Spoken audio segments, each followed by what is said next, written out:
Museum Gedong Arca terbagi dalam 3 halaman yang disesuaikan dengan konsep Trimandala, yaitu Jabe Sisi atau halaman luar, Jabe Tengah atau halaman tengah, dan Jeroan atau halaman dalam. Di halaman luar Museum Gedong Arca ini merupakan tempat pelayanan informasi kepada para pengunjung museum.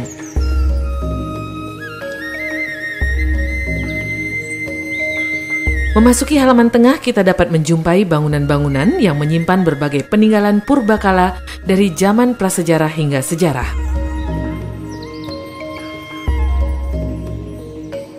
Seperti kapak genggam, kapak perimbas, hingga kapak lonjong. Alat-alat ini pada masanya digunakan untuk berburu dan mengumpulkan makanan.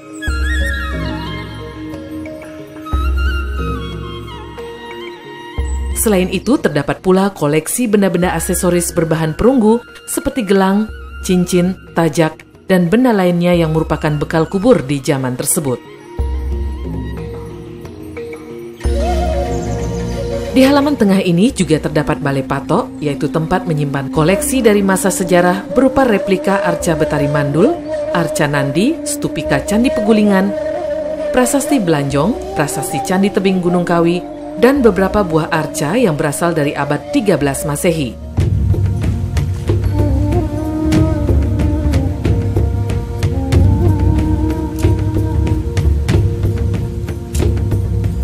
Sementara di halaman dalam atau jeroan, terdapat 7 balai pelindung yang memamerkan koleksi peninggalan purbakala berupa sarkofagus yang berasal dari seluruh wilayah di Bali.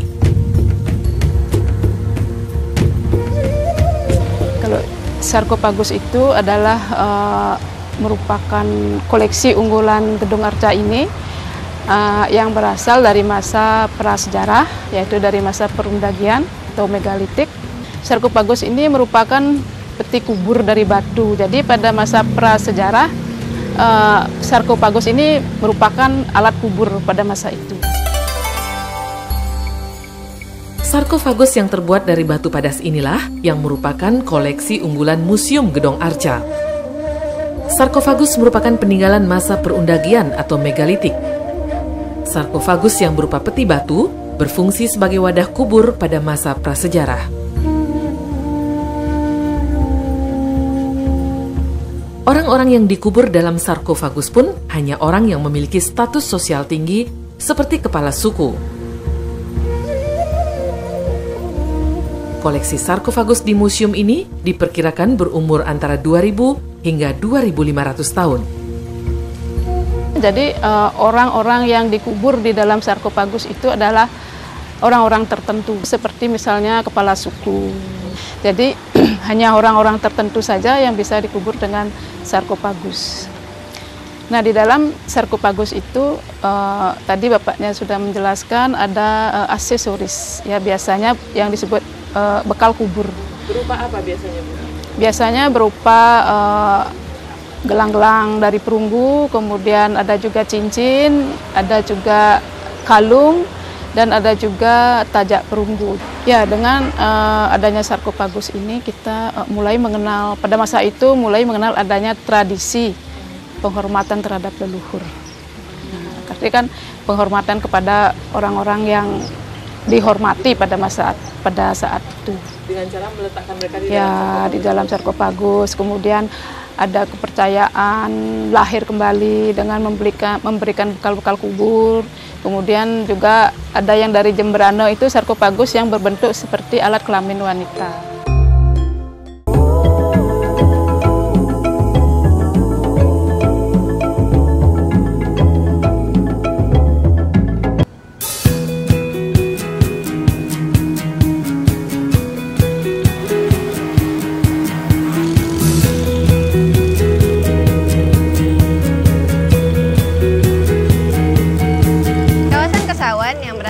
Kota Medan memiliki banyak bangunan yang bernilai sejarah.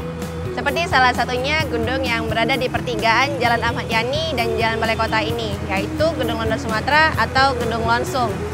Gedung yang berusia telah lebih dari 100 tahun ini memiliki gaya arsitektur Eropa yang bisa Anda lihat dari bentuk jendela yang berada di sisi kiri maupun sisi kanan dari gedung Lonsum.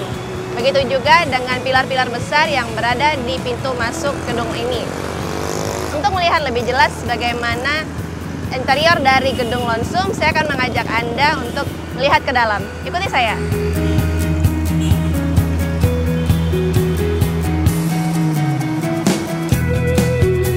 Gedung London Sumatra atau yang dikenal dengan Gedung Lonsum merupakan salah satu bangunan bersejarah di Kota Medan. Lokasinya terletak di kawasan Kesawan yang berada di pusat kota.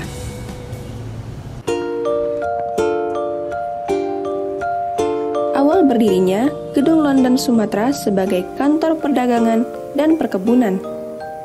Namun kini Gedung London Sumatra hanya digunakan sebagai kantor administrasi, sedangkan lokasi perkebunan berada di Gunung Melayu. Gedung ini dibangun pada tahun 1916 bersamaan dengan lahirnya Ratu Juliana Louise Mary Wilhelmina yang merupakan anggota Dutch Royal Family. Adalah Daniel Harrison yang membangun gedung berusia 100 tahun ini. Secara keseluruhan, Gedung Lonsum dicat berwarna putih dan bertingkat 5. Bentuk Gedung Lonsum bergaya perumahan di kota London pada abad ke-18. Model arsitekturnya pun dipengaruhi gaya Eropa, seperti yang terlihat pada bentuk jendela di sisi kiri dan kanan. Sementara gaya arsitektur kolonial Belanda terlihat pada tiang-tiang besar di depan pintu masuk.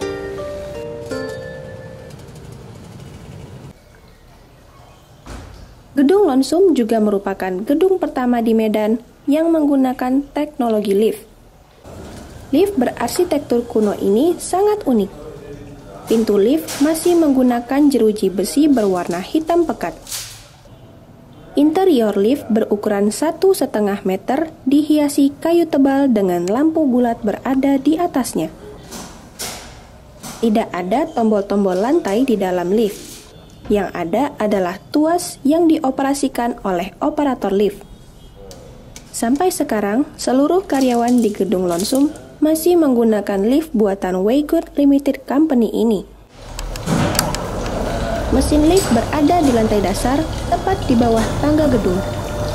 Kumparan kabel besar terlihat saat lift naik dan turun.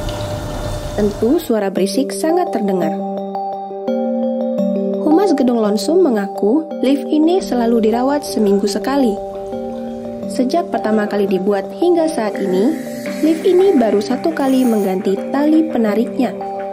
Gedung ini didirikan itu sebenarnya bertepatan dengan lahirnya dari seorang ratu Belanda yang namanya Juliana.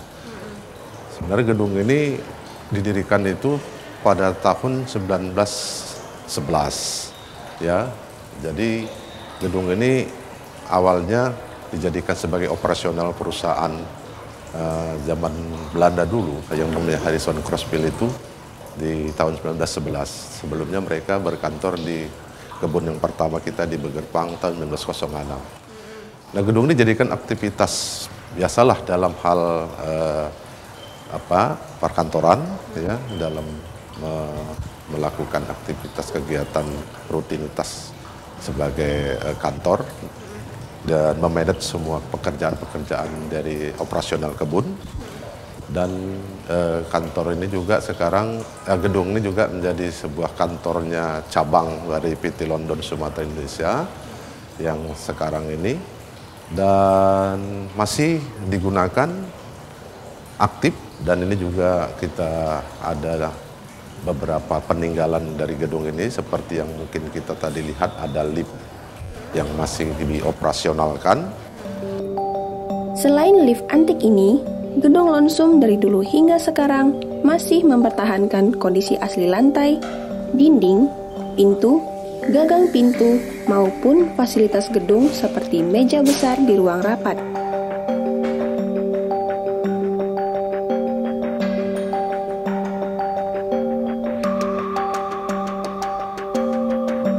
Tidak hanya itu, pada lorong tangga di setiap lantai gedung dipamerkan foto-foto lokasi perkebunan dan bentuk asli Gedung Lonsum di abad 19.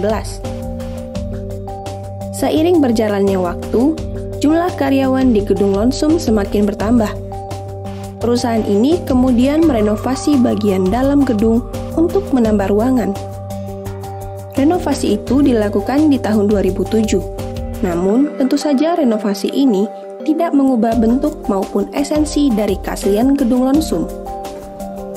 Seiring perkembangan zaman, Gedung Lonsum kini menjadi salah satu cagar budaya yang dilindungi oleh pemerintah Kota Medan. Ya saudara, itu tadi kita sudah melihat bagian dalam dari Gedung Lonsum yang berada di kawasan Kesawan, Jalan Ahmad-Yani, Kota Medan. Gedung ini yang sudah berusia 100 tahun lebih, kini telah menjadi cagar wisata yang dilindungi oleh pemerintah Kota Medan. Cesaria Diputri, Bahri Nasri, Kompas TV.